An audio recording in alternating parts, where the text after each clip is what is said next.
One, the conspiracy of silence to keep from the American people that the President of the United States, the leader of the free world, is spent.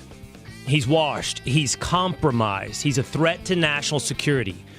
A conspiracy and a cover-up, in part led by the inheritor of his party's nominee for president, Kamala Harris. Two, the project to make Donald Trump an authoritarian. The project to take us on a path to the handmaid's tale. What is Project 2025 with Heritage's Kevin Roberts? Three, a conversation, comments from you, and a conversation with the Willitia.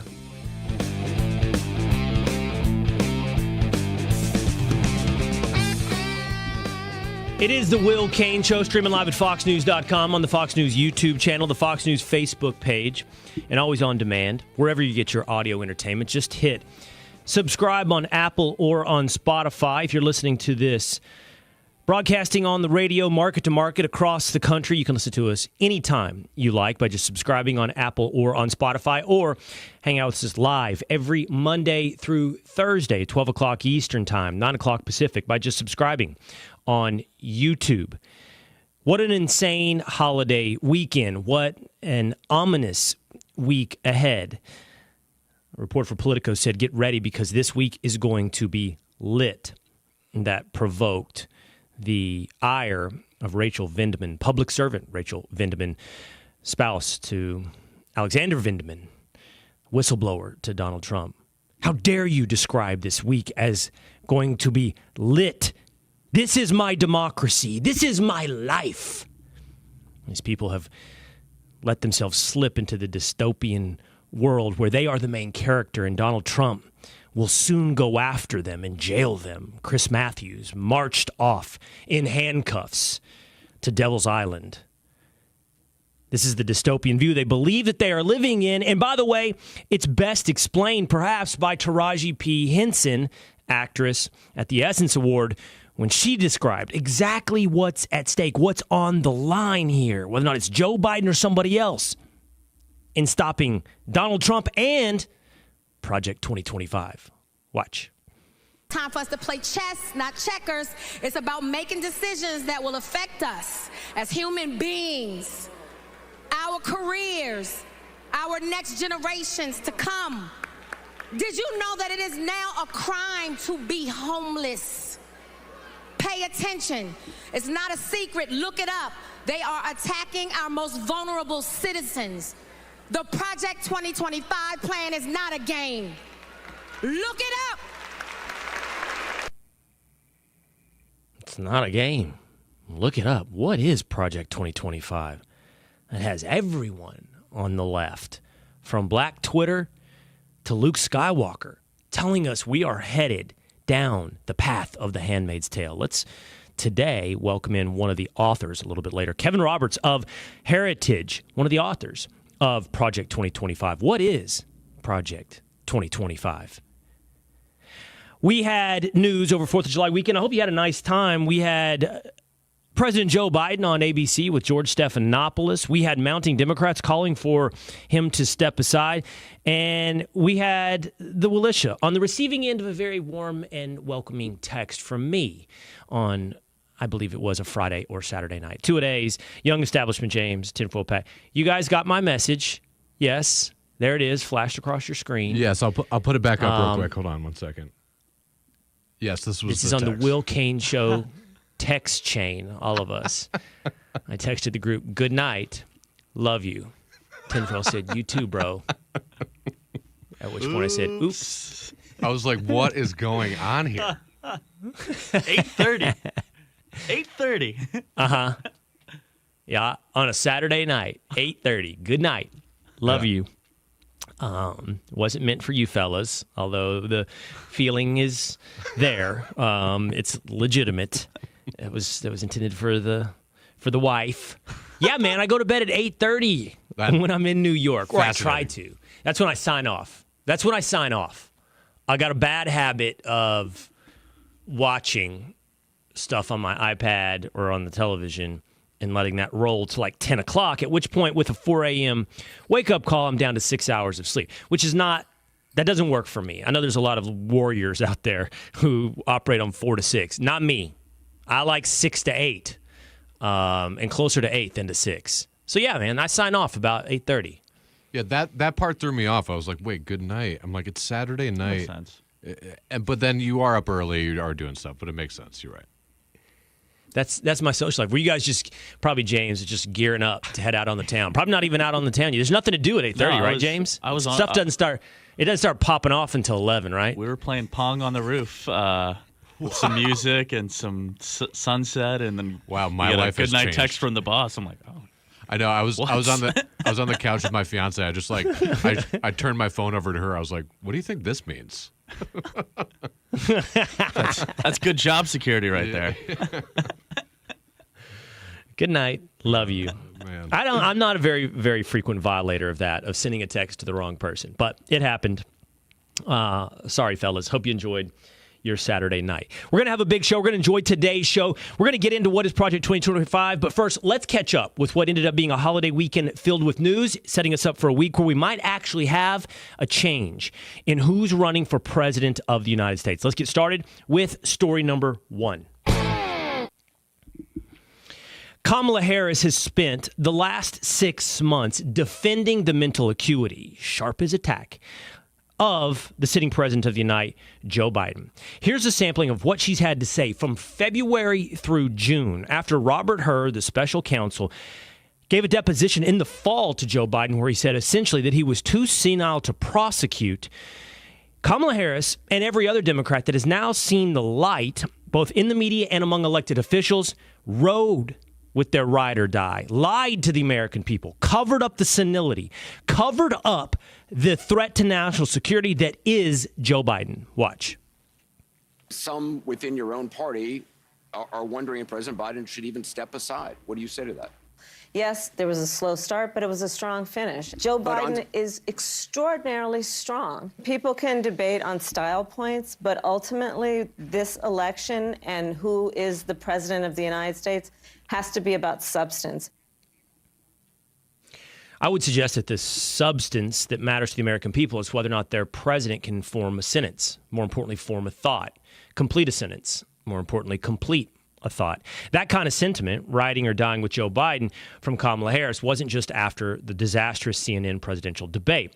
She went after special counsel Robert Hur in February and said it was partisan, said it was hackery, and said it was untrue. She, by the way, was like everyone else in mainstream media. You could listen to clips of George Stephanopoulos or anyone else saying that it was a right-wing conspiracy, that it was a cheap fake, to question the competency of Joe Biden. But after that CNN presidential debate, many have seen the light. It is fascinating now to see, as Warren Buffett said, when the tide goes out, who's swimming with their trunks off, who's skinny dipping. And in truth, it's the entirety of the Democratic apparatus and party and the mainstream media that supports Democrats. But some decided to run out of the water and run for their bathing suits. Morning Joe freaked out and said it's time for Joe Biden to step aside. The attacks from the New York Times, the Washington Post, CBS, CNN have all essentially, if not said outright, led to the tone of, oh my God, he's got to go. Elected officials, now the count is roughly up to 9 Democrats in Congress. Washington Rep. Adam Smith, New York Representative Jerry Nadler, California Representative Mark Takano, New York Rep. Joe Morelli, Minnesota Rep. Angie Craig, Illinois Rep. Mike Quigley, Massachusetts Rep. Seth Moulton, Arizona Rep. Raul Grijalva, and then former Obama HUD Secretary Julian Castro, current sitting Congressman Lloyd Doggett, former Representative Tim Ryan. All Democrats have joined the freakout. It's time for Joe Biden to step aside.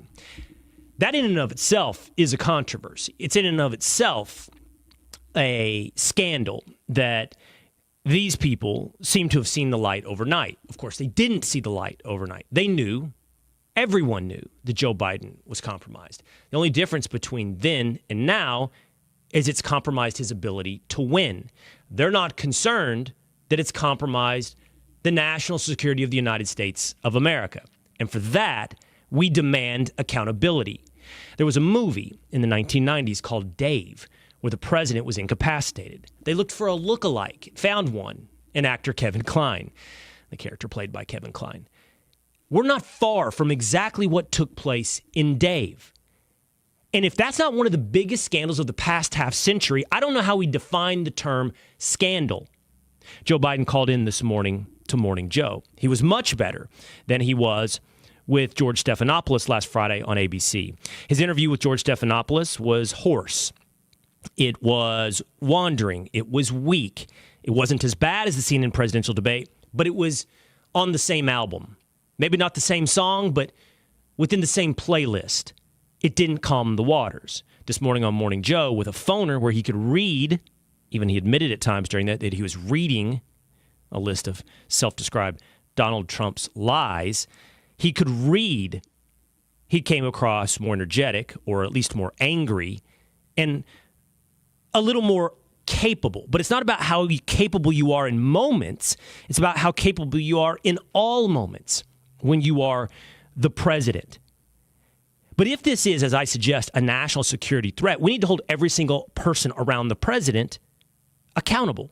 Ron Klain, chief of staff, top leaders in Congress and the Senate, from Chuck Schumer to Hakeem Jeffries. We need to hold Jill Biden and Hunter Biden accountable. And importantly, we need to hold accountable the Vice President of the United States. If she is the beneficiary of an apparatus that's now decided it no longer wants Joe Biden, she can't go and inherit that throne without being accountable for the lies that created the situation where it was needed for her to inherit that throne. She can't perpetuate one of the biggest scandals of the past half century on the American people and then go on to lead the American people. We need accountability, and that accountability has to start with Vice President Kamala Harris. We'll see what the week's events lead to, whether or not by the time I speak to you on Thursday, I will be with you Tuesday and Wednesday, but let's give us an over-under until Thursday on whether or not Joe Biden will still be the Democratic nominee for president in 2024. Now, what is this big, bad, dystopian, authoritarian path to the Handmaid's Tale? What is Project 2025? That next with one of its authors, Heritage's Kevin Roberts on The Will Cain Show.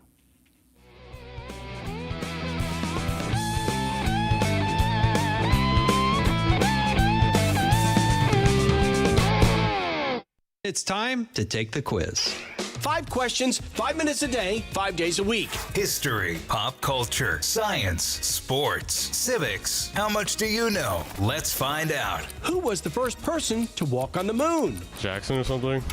Neil Armstrong.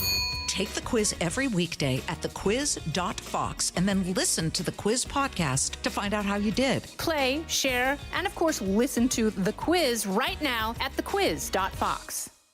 Did you hear the news? Now you can. With instant updates from Fox News for Amazon Alexa. Breaking stories and top headlines, the economy, and so much more. Brought to you by Fox News, America's #1 cable news network. Plus, setup couldn't be easier because everything's ready to go in the app. Just say, Alexa, play news from Fox. In Fox News. It's the latest when you need it, on demand from Fox News and Amazon Alexa.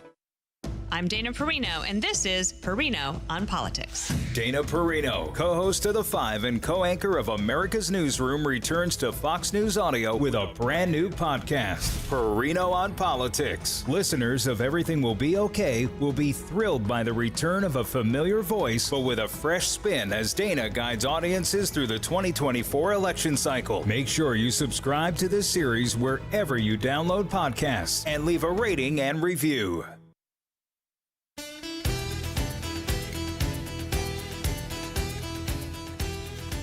The dystopian nightmare that leads to Donald Trump being an authoritarian. It's so important that it needed to be aired during an award show on BET. What is Project 2025? It is the Will Cain Show, streaming live at foxnews.com, on the Fox News YouTube channel, and the Fox News Facebook page. Always on demand. Just hit subscribe, Apple, Spotify. If you're watching this right now on YouTube, just go to the text description underneath this live stream. You'll see a button right there for the Will Cain Show page. On that page, you're going to find past episodes. You're going to find interviews like that with Kevin Costner or Donald Trump. And if you hit subscribe, you'll be able to hang out, catch up with us at any time you like here on the Will Cain Show. Schedule F, Project 2025. Here is John Oliver. Project 2025 is born from an impulse as old as America. It's an impulse that says one class of Americans is entitled to lead, and the rest of us are lucky to be allowed to serve, that thinks there should be a limited government when it comes to rules they have to live by, but also a unitary executive to keep the rest of us in line. These are old ideas that have been shouted from podiums by the likes of George Wallace and Pat Buchanan, but have now been placed into a new handbook for an only too willing president to use on day one. And in a perfect world, I would love if we had an opposing party better able to articulate a strong defence of our country's ideals and that also consistently lived up to them. That was the end of a 20-minute monologue on John Oliver's HBO show. If you are watching right now and you are a self-styled conservative, you can consider yourself on the right, but you're not dug deep into policy and politics, it's very probable you've never heard of Project 2025. If you watch John Oliver or MSNBC or BET, it is very probable that you believe Project 2025 is the playbook to Nazism. So let's find out exactly what it is. Let's bring in the president of the Heritage Foundation, Kevin Roberts. The Heritage Foundation, one of the groups behind authoring Project 2025, and he's here now on the Will Cain Show. What's up, Kevin? Good to see you. Will, it's great to see you. Thanks for everything you do, and thanks for having me on. Yeah, I'm glad to have you on. If I ask you this open-ended question, which I think is where we have to start, you could begin by giving me a 20-minute monologue like John Oliver. But I think I have to start here, and hopefully we can walk through this conversationally together. What is Project 2025? It is the most organized set of policy ideas that the conservative movement has ever put together in history. And Heritage is one of just one of 110 organizations that are part of it. It is basically the entire menu of what grassroots conservatives who have been subjugated by the left's concentration of power in Washington and state capitals around the country have designed to do. It's candidate agnostic. It's something that Heritage has done every 4 years. But what we wanted to do for this year, Will, and I promise I'm not going to give you a 20-minute monologue, is to make sure that well before the primaries, both the Republican and Democrat primary, that we brought the center-right together in this country around the idea of correcting actually the thing that John Oliver is talking about. In other words, the left is really good at projection. They're the ones who are guilty of subjugating our freedom, of essentially ending individual American sovereignty. And what we're trying to do in a very calm, peaceful way is bring some order back to D.C. All of that to say that we have offered a briefing of Project 2025 to every candidate across the political spectrum, including President Biden, because we're a nonpartisan group, even though we are, of course, unabashedly conservative. And you might say that all of this attention just means we're right over the target. Americans are ready to have their country back, and we look forward to that happening. I'm glad you brought up the concept of projection. I think it is rampant in our political discourse. And when I did watch the entirety of the 20-minute monologue by John Oliver, it occurred to me exactly that. So much projection that if you're attempting to cut back on permanent Washington, you're attempting to give people a greater democratic voice. He sees it in the opposite. And I want to get into the substance, and I want to talk about some of what Project 2025 is about. But you point out, and I think very accurately, the left has really hyperventilated. They've turned this, either they legitimately have hyperventilated or turned it into a scare tactic to motivate their base into voting.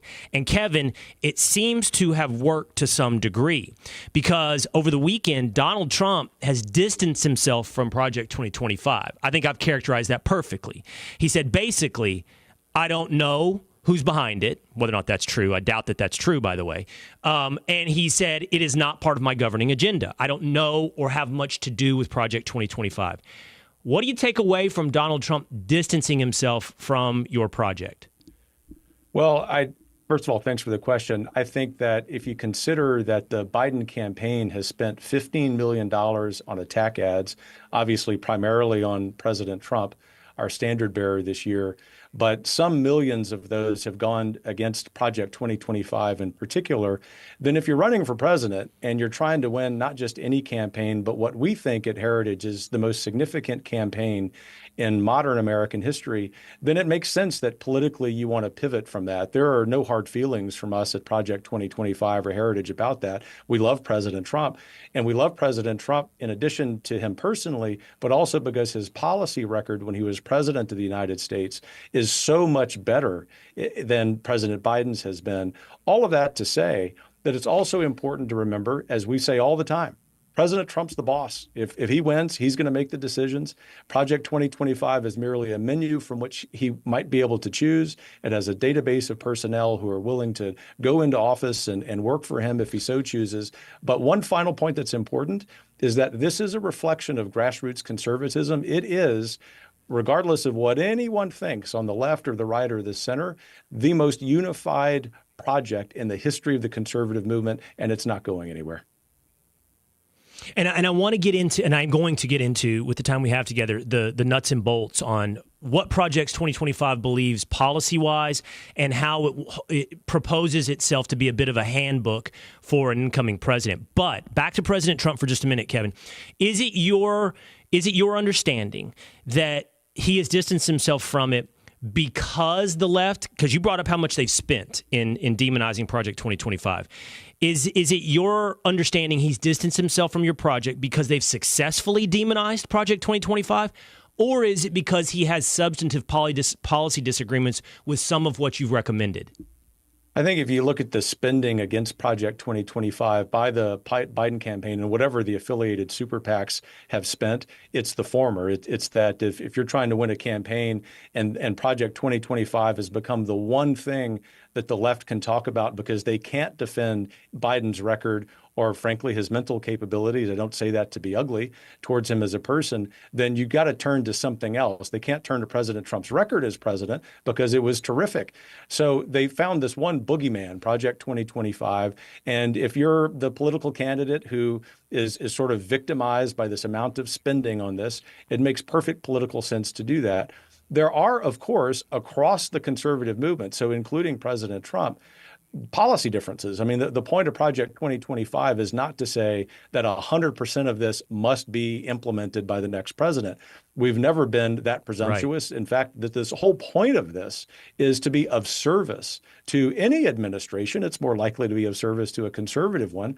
But the point is, I think President Trump obviously is going to make great decisions, as he did toward the latter half of his administration in his first term.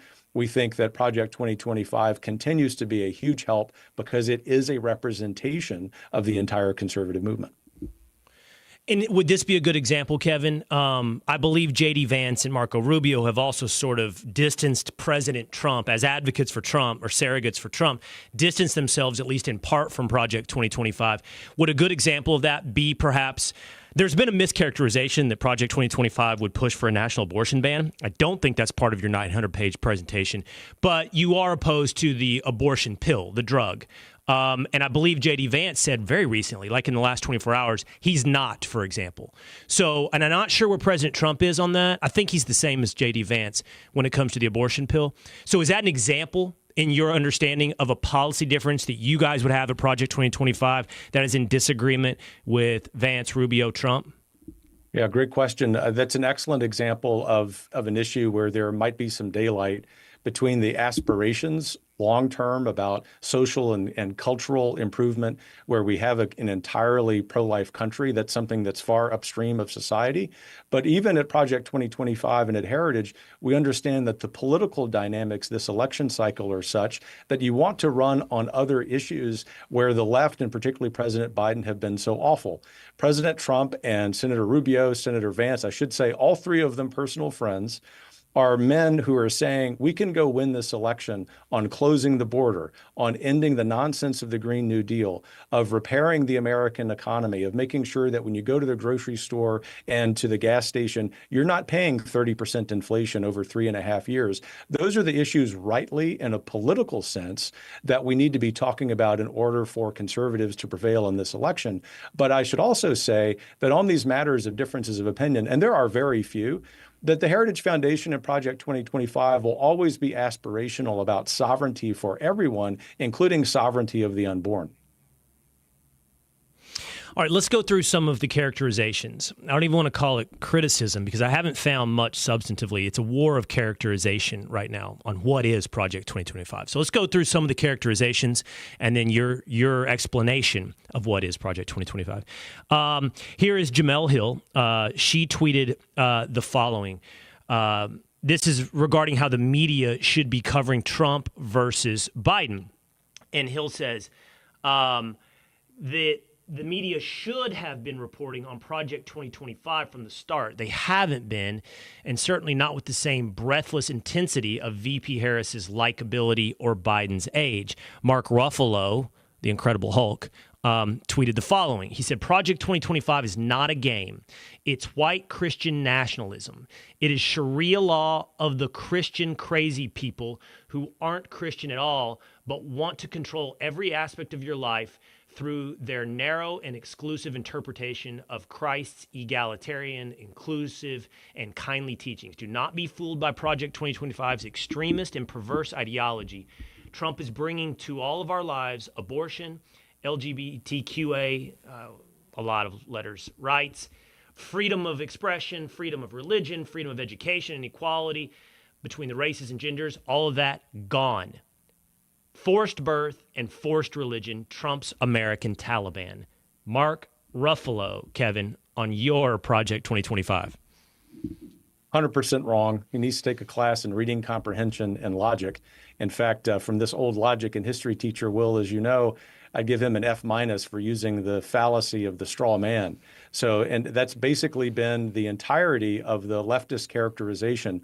Other very inferior media outlets to your own constantly engaged in mischaracterization. But let me say on this point, it's really important that we have an intellectually honest conversation about policy, about the vision for America. Heritage and I are willing to do that anytime, as you know, if someone wants to be intellectually honest and deal with the facts. But literally everything that he said that you just read about Project 2025 is wrong. And so we are real excited about the opportunity that the left has created to elevate this so-called controversy about a project that actually reflects the center right of this country. All of that to say that what we'll be doing over the next few weeks is showing the myths about Project 2025.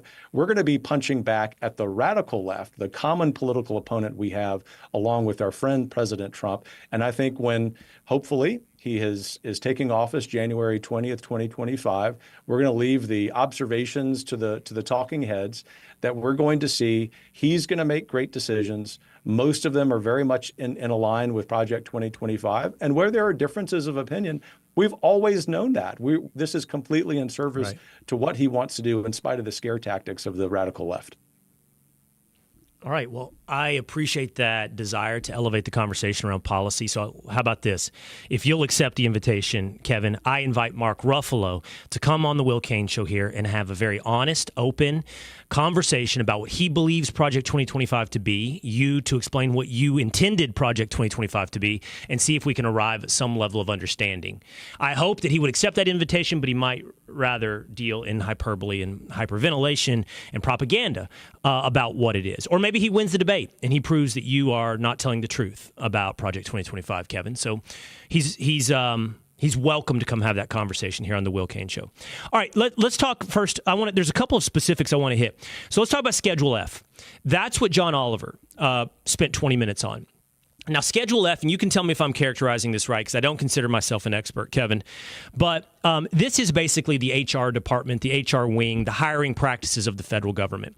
In that monologue, Kevin, your colleague Russ Vought has been on the Will Cain Show here, and we've talked about this. I've talked about this with many other people. It's fascinating. He admits there's something like, what is it, Kevin, over 2 million federal employees.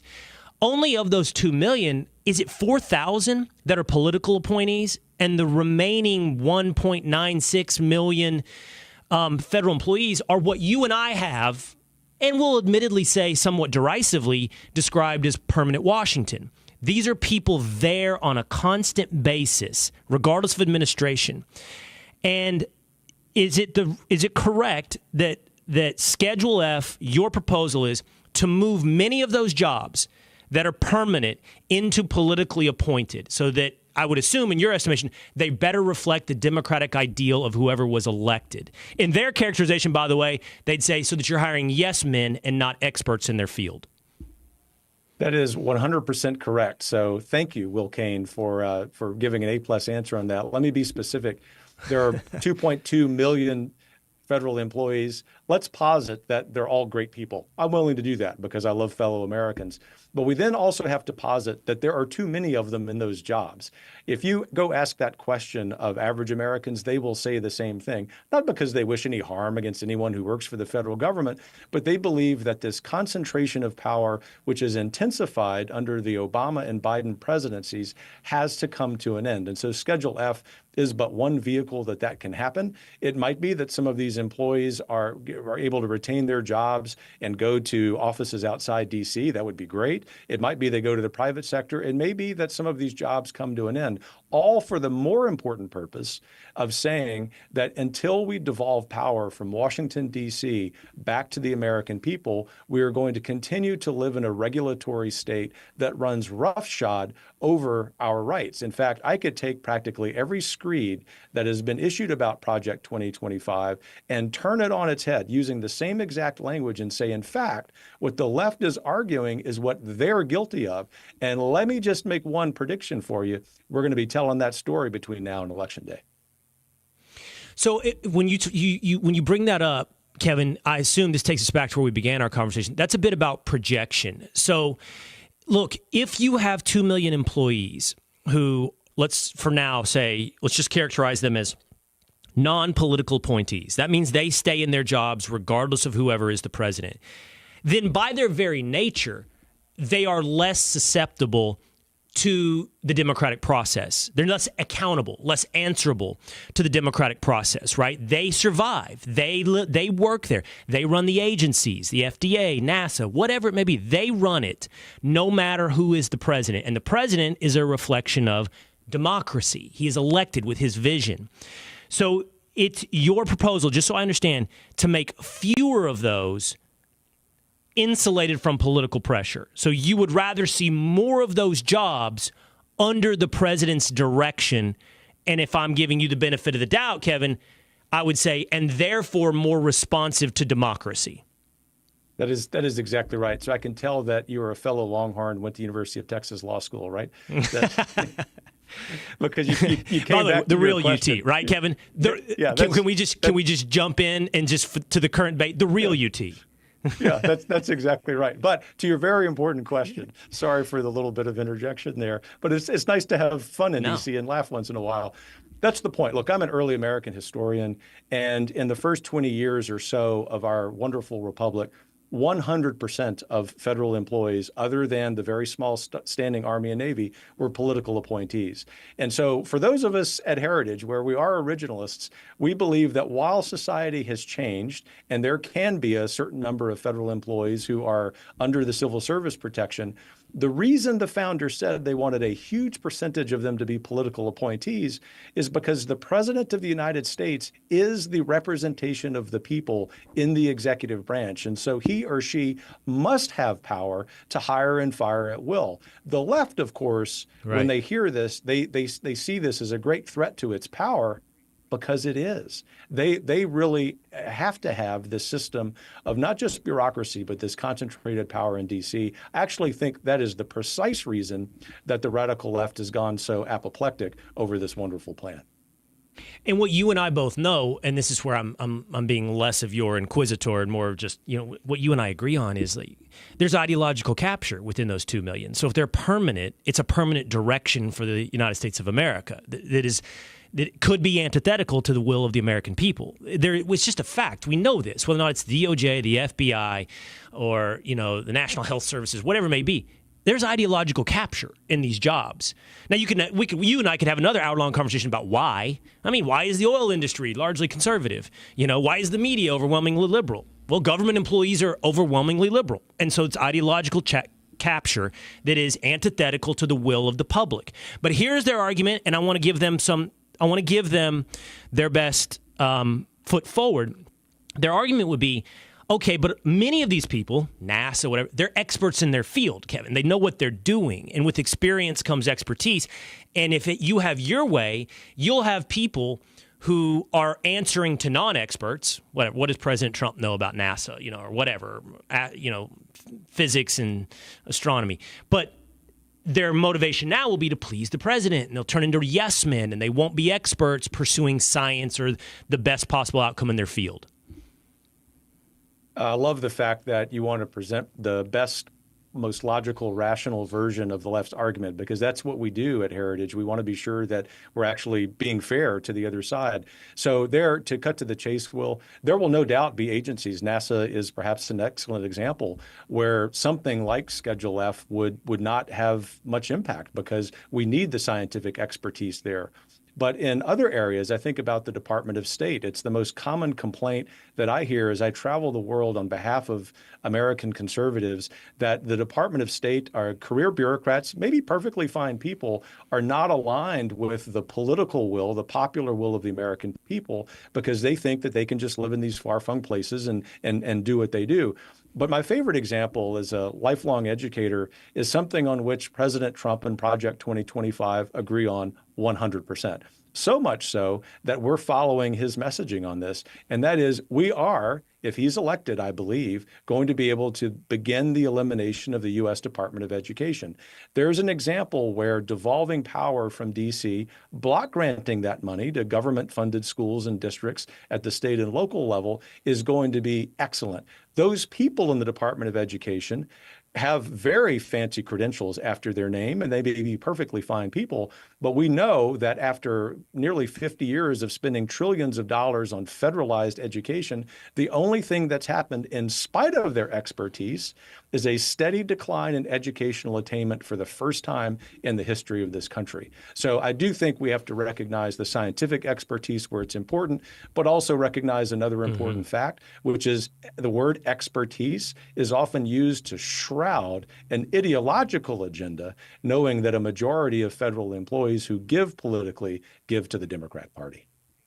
And we've learned that. I think even non-conservatives have learned that over the past 5 years, that ideology has been shrouded in the mantle of expertise. So when you want to cut the Department of Education, people are going to say, oh, then you're opposed to education. It just stops really short. Here's a great example. Luke Skywalker, Mark Hamill, has characterized Project 2025 like this. We can put it up on screen.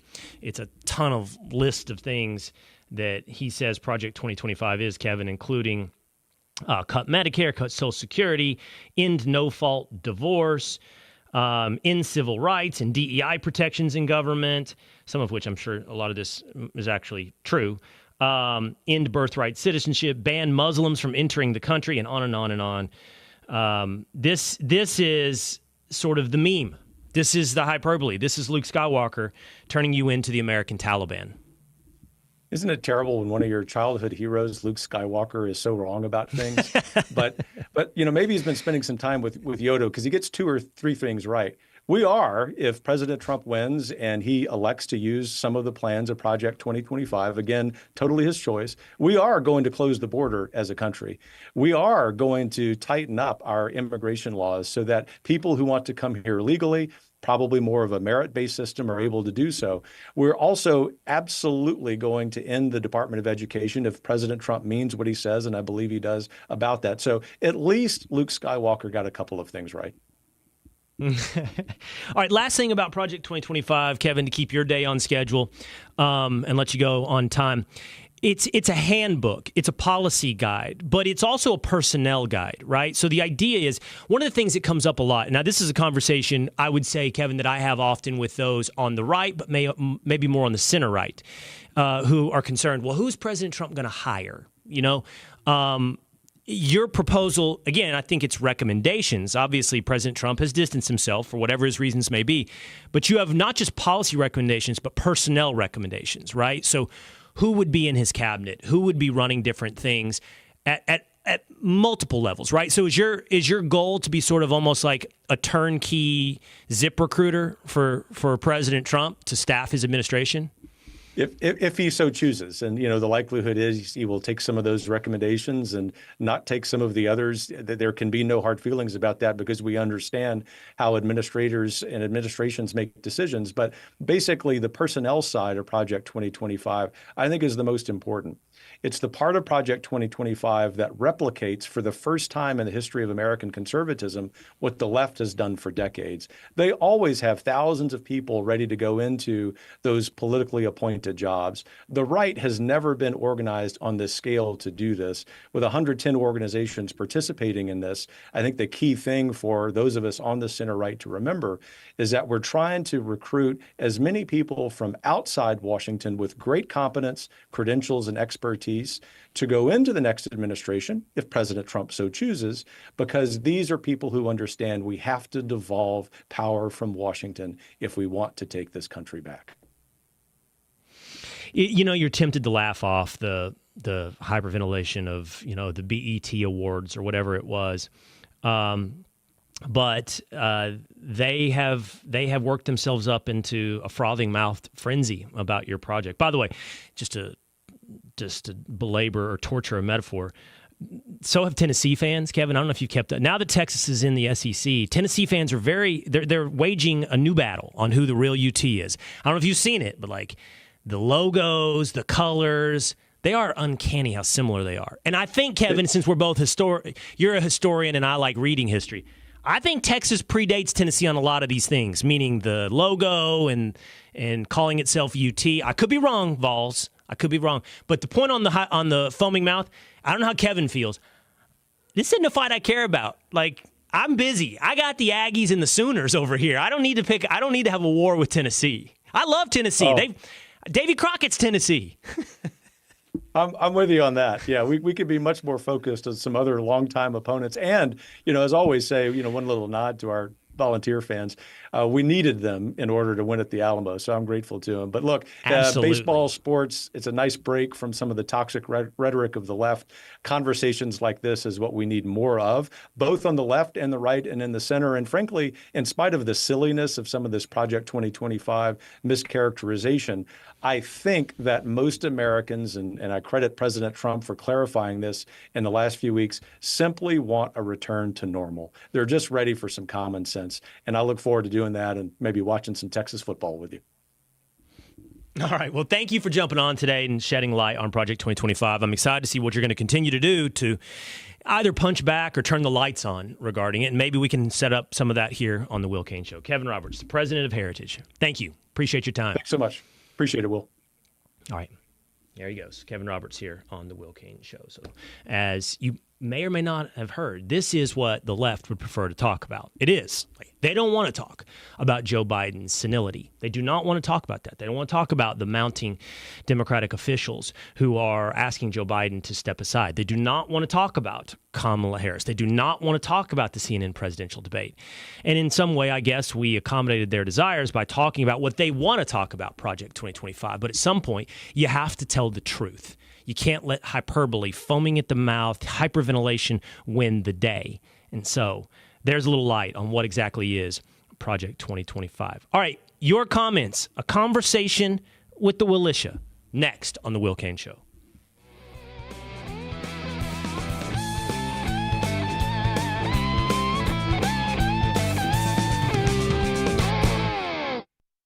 Kudlow on Fox Business is now on the go for podcast fans. Download the Kudlow Show podcast every weekday at foxbusinesspodcasts.com. Kudlow covers the latest headlines and business trends with an emphasis on the financial impact facing households and businesses across the country. Listen to interviews with key business newsmakers. The Kudlow podcast will be available on the go after the show every weekday at foxbusinesspodcasts.com or wherever you download your favorite podcasts.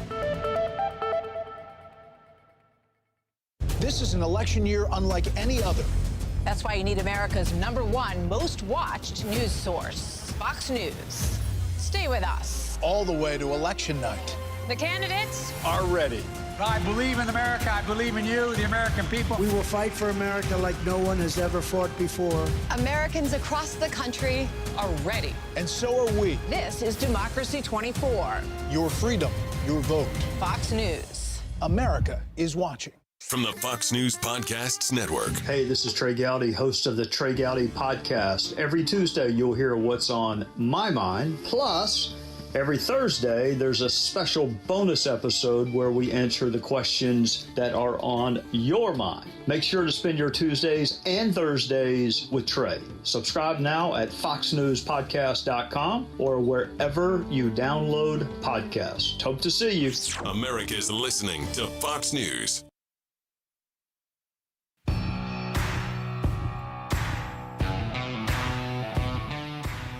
Maria Perulis on YouTube says, Tennessee loves you guys. Texas loves Tennessee. I mean, I think that's our brother state. I mean, I know that Tennessee isn't called the Volunteers just because so many went to fight in the battle for the Republic of Texas, because Tennesseans have volunteered for a lot, but it's certainly part of why you're the Vols, and we're appreciative of Tennessee. Nina Santiago says on YouTube, Joe is a fried chicken. Don't know what that means, but I like it. He's a fried chicken. I like that better than he's chicken fried. He's a fried chicken. Like, he's not an egg-laying chicken.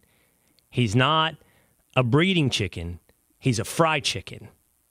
It is the Will Cain Show, streaming live at foxnews.com, on the Fox News YouTube channel and the Fox News Facebook page. Always on demand. Hit subscribe, Apple, Spotify, or right here on YouTube. And jump into the comments section like Alex Williamson, who says, Dr. Roberts, talking about Kevin Roberts, president of the Heritage Foundation, who was just here on the Will Cain Show, please leave our Constitution alone. I do not think Project 2025 proposes to change the United States Constitution. Kathy B says, how about no more sales taxes on food? There was a time, and I think that we have moved on to much, necessarily over the past decade, had conversations, debates that are much bigger. There was a time when this is how we elected presidents, like fights over taxes. And I do still think it's important. Like, remember Herman Cain had an interesting tax, was it 999 tax proposal? I mean, reforming the tax code would be one of the most transformative things that we could possibly do in America. I mean, it should be able to fit. Was it Rick Perry that always said it should be able to fit like on a note card? It shouldn't be pages and pages of exceptions and rules. It should be simple. Now, whether or not that's a sales tax or whether or not that's a flat tax, I don't know. We do have to, while we don't want to return to the politics of 2012 or 2008, we do need to return at some point to taxes. Lisa Nicole Shepard says, MAGA, make affordable groceries again. And Surrounded by Keith says, my MAGA friends never heard of Project 2025, just like Trump. So that's some of the comments coming in right now. Let's bring in the Willitia, the guys. Two-a-days, Young Establishment James, Tinfoil Pat here into the Will Cain Show. We had a lot of comments as well, two-a-days, last week about Kamala Harris, who's making her way to the center circle of the circus tent, master of ceremonies. She is becoming increasingly like the person that Rob Reiner or Damon Lindelof, the creator of Lost, want to see as their nominee for president. Yeah, I think people are kind of dumbfounded by it. I don't know why, her popularity is not as big, but people are saying things like this.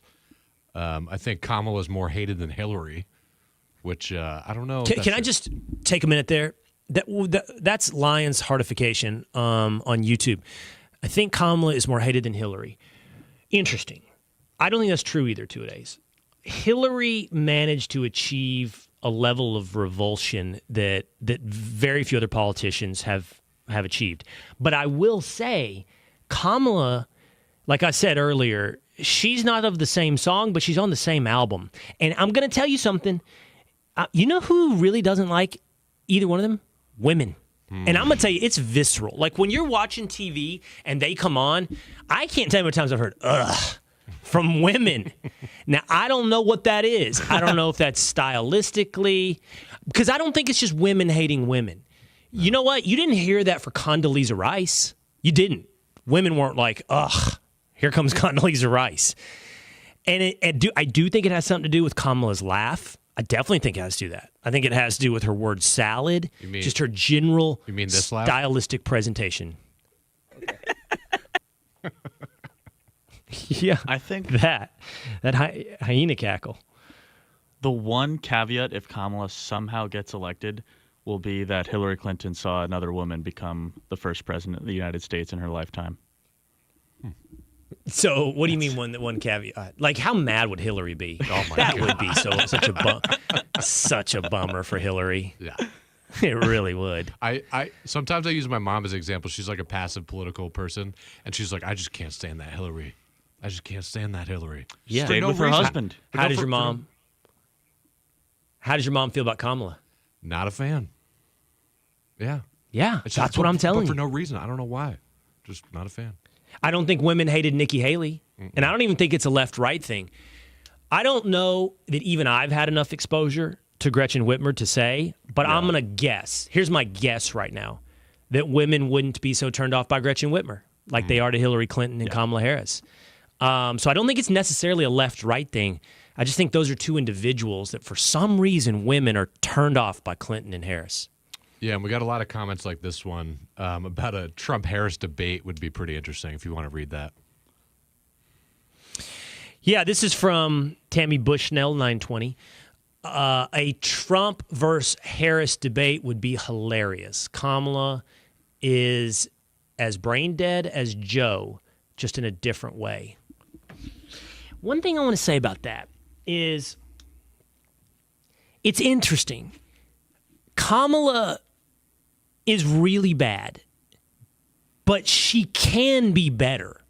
Like, if we're being real, that clip that we played at the start of the Will Cain Show today where she was with Anderson Cooper, she was a pretty good defender of Joe Biden after that horrific performance in the CNN presidential debate. And she was early. She didn't wait to get her talking points, or she may have got them quickly, but she didn't wait to follow other more practiced or polished communicators. She came up with the line that the entire campaign is repeating now, which is, let's not let a bad 90 minutes erase 3.5 years. They're going to brag about their 3.5 years. My only point is she did pretty good. And the reason I think about this when it comes to that debate, I think a lot of people said she beat Mike Pence in that vice presidential debate back then. Remember that debate? That was the one where the fly was landing on Mike Pence's head. That's all they talked about. And what she did. Now, we'll give you this, James. It was 2020.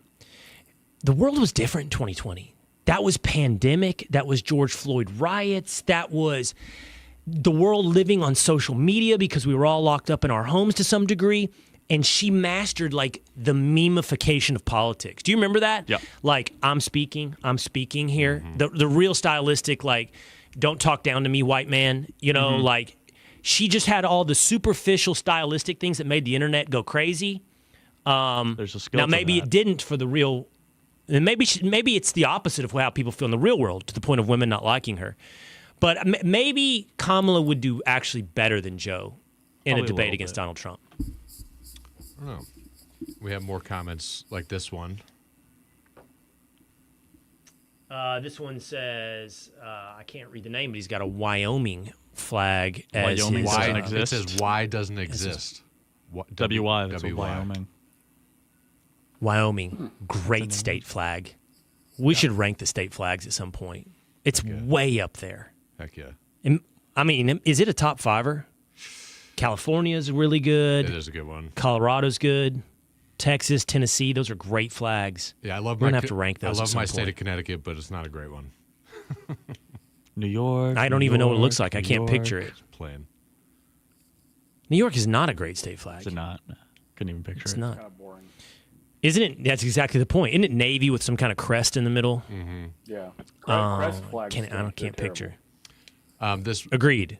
Crest flags are not good. Hold on, I'll read that in just a second, Dan. But I'm digging into my flag debate here. But here's the thing, Patrick. Crest flags not good, but you can't look at Wyoming and go, "That's so good," that you go the other way where it looks like a graphic designer took control, and you end up with I got to be careful here because I said this one time wrongly on television. You end up with like a 1990s NFL redesign look. Do you know what I'm getting at? There's another league that I didn't want to reference. But like what the Patriots did and what the Broncos did, where they became generic and graphic designy, where the uniforms before for the Patriots and the Bucks are another one. Those were great uniforms. And then they went with this like blocky graphic designer look. And you know who did that with their flag? Minnesota. Huh. Minnesota's not good. They redesigned it in the past year, and it's not good. Bad. It has hints of Somalia, too. It does have a hint of Somalia in there. It does. As Minneapolis is taken over by Somalian refugees, like Ayan her CLE. Statistically true. So they just went full... statistically true. So they're going full Somalia in Minnesota with their flag. All right, put up either the Minnesota flag or why Wyoming is not here. Comments. She's got less than 1% during the primary, talking about Kamala, so they installed her into number 2. Tells you everything you need to know about that party. Oh, you know what I want to say about this comment? So the New York Post over the weekend had a comment where a headline, and it said Kamala promises to be the first DEI vice president or president. Did you see that? That was Charlie Gasparino. It is being condemned all over social media as racist. Like, this is, by calling something DEI, that's your new lingo for being openly racist. I wanted to grab this because I thought it's so fascinating. So if you call something DEI or you call Kamala DEI, you're being racist. Charles C.W. Cook, who National Review, really smart guy. He tweeted, "This is one of those fun cases where the facts are universally known, but you're only allowed to talk about them if you approve. If you don't, they magically become untrue, and you become a bad person for discussing them." So what he's talking about is they openly said, now we could do this game all day, but it's the truth. You better pick a black woman. I mean, I could play you clips right now of Al Sharpton, anybody on MSNBC, other elected officials, telling Joe Biden when he won the nominee, you better pick a black woman. You better pick a black woman, okay? That statement in and of itself suggests you're picking someone for reasons other than merit, right? You're picking them for the boxes they check. In essence, diversity, equity, and inclusion. But now if you point that out, if you say that's all good, we got a black woman, then you can acknowledge it and you're complimenting them, then it's cool. You're not racist. But if you go, whoa, you prioritize something above whether or not they can do the job, now that's DEI, now you're a racist, right? That's what Charles is saying. So they've gamed this system to where the only way you can acknowledge Kamala's superficial characteristics is if you're holding pom-poms. If you're holding pom-poms. If you point out, hey, maybe you should have prioritized capability over skin color and gender, now you're a racist and a sexist. That's gear up for 3 months of that if Kamala wins. What do we call it? If she wins the nomination, if she wins the convention, if she wins the war of attrition, if she wins the war of senility with Joe Biden. Does the country have the appetite for that anymore? I don't know. Not like in 2020. That's a great question. I don't know. But they'll certainly ramp it up to 10. You got one or two more? Yeah, they're basically just like this one. I'd pay big bucks to watch Donald J. Trump debate Kami. I guess that's how you say that? Kami I was going to go Kami. I was going to say Kami because they like to say, communist. Some good alliteration. Yeah. All right. Yep. All right. Someone, Ann Breitrick on right now on our YouTube live said, "I live in Minneapolis and I agree the new flag sucks." So she agrees with you. Do we have a picture of it, Dan? I don't. Hold on. So you just couldn't do that in that record amount of time? Too much juggling I'm right now? juggling 2 days? I'm juggling a lot of stuff. He's running the board, putting graphics I'll put the up. phone over our camera. For the record, for anybody watching on YouTube, this is the Will Cain Show. Like, what you see right now, this is it. So if you wonder, like, who's the wizard behind the curtain? Yeah. No, it's one of the 4 on your screen right now. Yeah. And so when we fail, now you know why. And when we don't get something accomplished, now you know why. And the not glass ceiling, but reinforced brick ceiling above us, where I try to break through on a daily basis to get new and innovative and exciting ways to grow the Will Cain Show. So you're looking at it. This is the brain trust. This is not just the brain trust. This is the entirety of the tree right here on the Will Cain Show. All right, stick around with us this week. Hope you don't go anywhere. We got our buddy Pete Hegseth jumping in with us for an episode of Off the Rails. It'll be a great week here with what promises to be a huge week of news right here on the Will Cain Show. We'll see you again next time.